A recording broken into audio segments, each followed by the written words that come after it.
A familiar sequence of events unfolds in the national capital region before the advent of winter. The monsoon retreats, dries the air and the wind drops. The pollution from construction, industry, road transport, hitherto being masked through the year, becomes more visible. However, the period also coincides with a unique practice in northern India where farmers in Punjab, Haryana and eastern Uttar Pradesh, in a bid to hurriedly clear their fields of rice straw to make space for wheat, set fire to the chaff. This long-standing practice is now facing criticism because of its emerging link to Delhi's noxious air quality. The stubble smoke carries over into Delhi through long-range wind transport.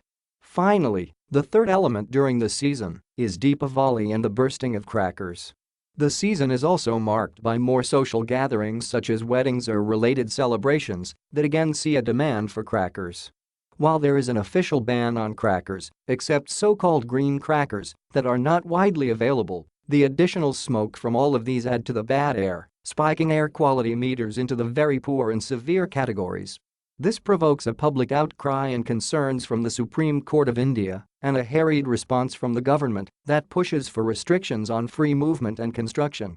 Invariably, the weather improves and all is forgiven. The recurrent tragedy of addressing the problem of air pollution in Delhi is that it invariably descends into a blame game. The centre blames the Delhi government because it belongs to a different political dispensation, which in turn quite conveniently blames farmers in Punjab. What is never addressed head-on is that the air pollution crisis is not a problem that can be solved overnight. The lockdown last year provided compelling evidence that taking vehicles off the road and a cessation in industrial and construction activity led to clearer skies. Source apportionment studies by various institutions have shown that the contribution of stubble burning varies significantly from as low as 4% on some days in October-November to as much as 40%. But the running of power plants and construction are also necessary activities that cannot be shut at a moment's notice. The move to ban the entry of trucks too is not any more effective than waiting for the wind to blow over and has consequences for the economy. The way forward is to view winter air pollution as a natural disaster and targets root causes.